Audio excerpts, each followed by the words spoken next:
pemeriksaan pada bagian dada Bapak untuk memeriksa apakah terdapat adanya kelainan atau tidak pada bagian jantung dan paru Bapak. Nah, pada pemeriksaan kali ini terdiri dari 4 prosedur Bapak, di mana yang pertama yaitu inspeksi. Di mana inspeksi ini adalah saya akan melihat dari bagian depan dari Bapak dan juga pada bagian belakang tubuh Bapak apakah terdapat kelainan atau tidak. Lalu saya akan lakukan dengan palpasi.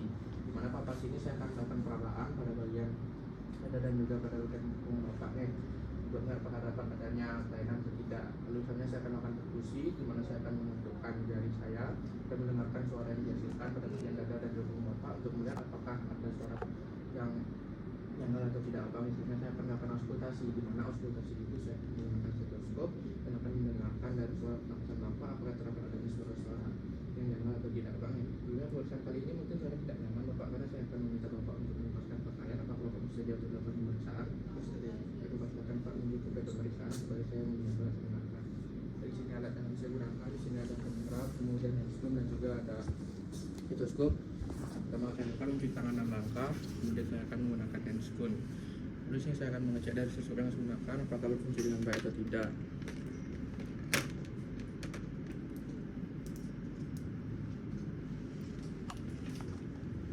Stetoskop berfungsi dengan baik. Kemudian di sini saya akan minta pasien untuk duduk untuk pemeriksaan. Baik, di sini pasien akan saya lakukan pemeriksaan inspeksi, di mana pasien telah duduk dan saya berada di sebelah kanan pasien dan saya akan minta pasien untuk melepaskan pakaiannya. Baik Bapak, silakan Bapak dilepaskan pakaiannya. Kemudian di sini saya akan melakukan inspeksi pada bagian anterior dan juga posterior. Di sini saya akan melihat dari sikap tubuh pasien, di mana apakah terdapat adanya apakah normal atau terdapat adanya kifosis, lordosis atau skoliosis. Baik, di sini untuk yang normal. Kemudian di sini saya juga memperhatikan dari simetrisan dari pasien, apakah terdapat adanya barrel chest atau tidak. Di sini tampak normal, simetris kiri dan kanannya. Lalu di sini saya akan menilai dari laju pernapasan pasien, di mana ini laju pernapasan pasien yaitu normal sekitar 15 kali per menit yang menandakan normal. Kemudian saya akan melihat dari pola pernapasan pasien yaitu teratur. Kemudian selanjutnya di sini saya akan melihat apakah terdapat adanya kerja tambahan dari otot lain yaitu pada otot leher, dan juga saya akan melakukan melihat pada bagian jari-jari pasien apakah terdapat adanya clubbing finger atau tidak. Baik, sini tidak terdapat adanya clubbing finger dan tidak terdapat adanya kerja otot tambahan pada leher pasien. Kemudian di sini selanjutnya saya akan melakukan palpasi, di mana palpasi akan saya lakukan di daerah anterior dan posterior, dan saya akan melakukannya secara sistematis dari atas bawah, kemudian dari kanan ke kiri dan juga anterior posterior, dan saya akan bandingkan sisi kanan dan kirinya. Baik, kemudian di sini saya akan melakukan palpasi pertama kali pada bagian anterior, di mana saya akan menggunakan ibu jari saya pada bagian processus sigmoideus. Kemudian keempat jari lainnya berada pada bagian interkostal, dan juga meminta pasien untuk bernapas. Bapak silakan Pak bernapas. Baik, ini saya menilai dari kedalaman pernapasan pasien dan juga pergerakan dari dada pasien. Tidak ditemukan adanya kelainan yang normal. Lalu saya akan melakukan palpasi pada bagian posterior pasien. Kenapa di belakang badannya, dimana saya akan meletakkan kedua ibu jari saya pada bagian mid spinal setinggi T10 dan 4 jari lainnya pada interkostal. Bapak silakan Bapak bernapas Bapak. Di sini juga normal, pergerakan dari pernapasannya normal. Kemudian selanjutnya di sini saya akan melakukan pemeriksaan untuk menilai dari ictus cordis pasien, di mana saya akan menggunakan keempat jari saya. Bapak silakan bernapas Bapak. Baik, kemudian saya mengukurnya apakah dapat ada kelainan tidak. Di sini tidak ditemukannya kelainan. Lalu selanjutnya saya akan melakukan pemeriksaan untuk melihat apakah terdapat adanya nyeri tekan atau tidak. Di sini saya akan menggunakan ibu jari saya dan akan melakukan penekanan di sela-sela iga pasien. Bapak, apabila terdapat rasa nyeri dapat dikatakan ya Bapak nge. Suara pasien nyeri ya Pak. Suara pasien nyeri ya Pak. Baik, tempatnya rasa nyeri pada pasien. Kemudian di sini saya akan melakukan pemeriksaan dari fremitus taktil pasien, di mana saya akan menggunakan dari telapak lingging saya dan minta pasien untuk mengatakan 77 ketika pada saat mendapat. Bapak silakan Bapak mengacaukan 77 Pak nggih.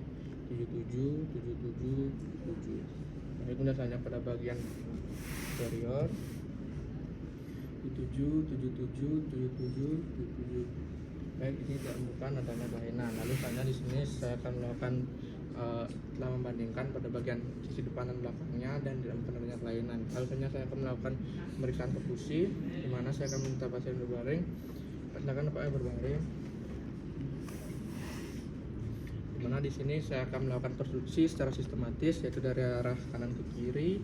Kemudian di sini saya akan melakukan perkusi dan dari anterior posteriornya, dan juga saya akan menggunakan jari tengah tangan kiri saya untuk melakukan penekanan pada bagian tubuh pasien dan menggunakan jari tengah tangan kanan saya untuk mengetuknya, di mana dari kekuatan tangannya di tumpuannya pada bagian pergelangan tangan. Baik, kemudian saya akan lakukan perkusi. Imagine Bapak. Sonor, sonor, sonor, redup, redup, sonor, redup, sonor, redup, sonor, sonor, sonor. Baik, ini tidak ditemukan adanya kelainan. Lalu saya akan melakukan perkusi pada bagian daerah posterior pasien. Bapak silakan balikkan badannya.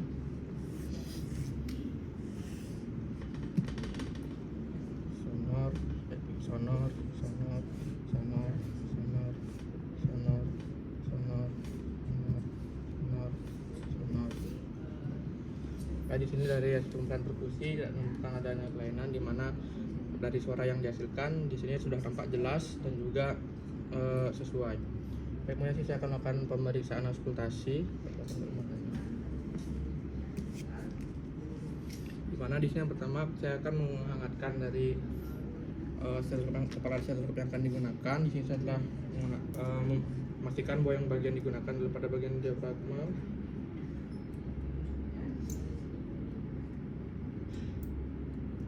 Kemudian saya akan menghangatkan kepala belnya dengan tepatan saya. Baik, dan saya bersih dengan baik. Kemudian selanjutnya saya akan melakukan auskultasi pada titik yang telah ditentukan. Kemudian di sini saya akan menunggu selama 3-5 detik hingga suara terdengar jelas, lalu pindah ke titik lainnya, dan saya akan minta pasien untuk bernafas menggunakan mulutnya. Bapak silakan Bapak untuk bernafas normal menggunakan mulutnya Bapak nih.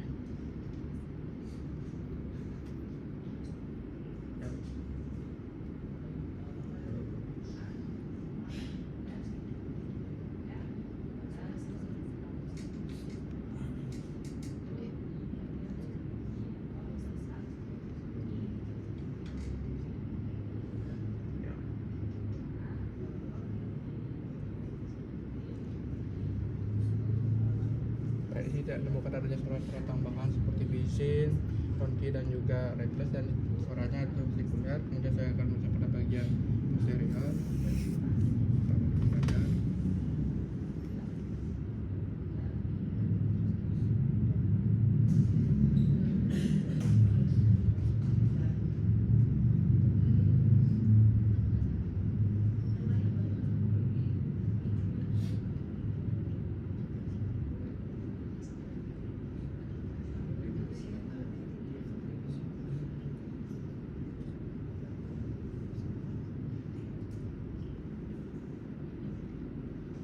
Ini tidak temukan adanya suara tambahan seperti bising, ronki dan juga suara vesikuler. Selanjutnya saya akan melakukan pemeriksaan tambahan, yaitu pada bagian supraklavikular pasien. Pak silakan Bapak balik badannya.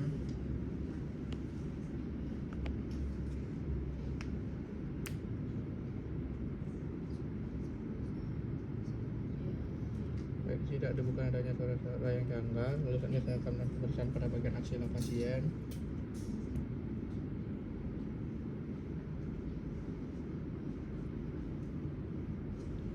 Juga ada suara jangkal. Lalu selanjutnya saya akan lakukan auskultasi pada sela-sela iga.